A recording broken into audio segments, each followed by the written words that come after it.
Il y a ceux qui commentent et les autres. L'affaire Pierre Palmade divise. Des amis de l'humoriste, mis en examen pour homicide involontaire et blessures involontaires par conducteur sous l'emprise de produits stupéfiants, ont brisé le silence, comme Jean-Marie Bigard ou François Rolland, quand d'autres gardent volontairement leur langue dans leur poche, à l'instar de Muriel Robin ou Michel Larocque. Sur le plateau des grosses têtes, le 6 mars, l'équipe a vécu un léger moment de malaise lorsque Sébastien Toen a blagué dessus dès les premières minutes.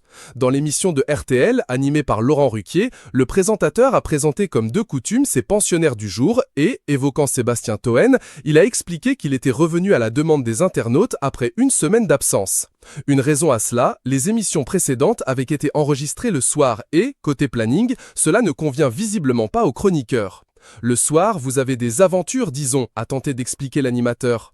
J'ai des soirées palmades, c'est sympa les soirées palmades, faut juste pas prendre sa kangou après, a lâché, très en forme, Sébastien Toen. Oh là là, ça y est, c'est parti, peut-on entendre réagir Karine Le Marchand. Franchement, arrête, rétorque aussi Christophe Beaugrand. Quant à Laurent Ruquier, qui a lui-même recruté Pierre Palmade dans son émission, il a ajouté « Oh non, écoutez, franchement ça commençait à se calmer, alors c'est pas vous qui allez remettre ça !» L'animateur n'a cependant pas précisé s'il a des nouvelles de l'humoriste de 54 ans qui a provoqué un grave accident de voiture le 10 février sur la D372 près de sa maison de Célie-en-Bière alors qu'il était sous l'emprise de la cocaïne et qu'il passait pas un week-end de débauche entre drogue, escorts et chemsex.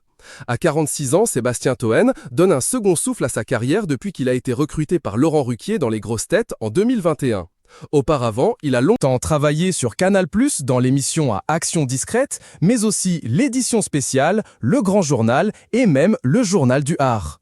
En 2020, sa parodie de l'émission L'heure des pros, diffusée sur CNews, groupe Canal+, en L'heure des pronos, lui vaut d'être viré de Canal. Laurent Ruquier le recrute quelques mois plus tard, trouvant en lui un digne successeur du regretté Pierre Bénichou. J'ai trouvé ce garçon culotté, étonnant et incontrôlable. En 3 émissions, c'est devenu un élément indispensable. Il a redonné un coup de fouet. Depuis Pierre Bénichou, j'en ai pas eu d'autre comme lui, avait expliqué l'animateur au journal.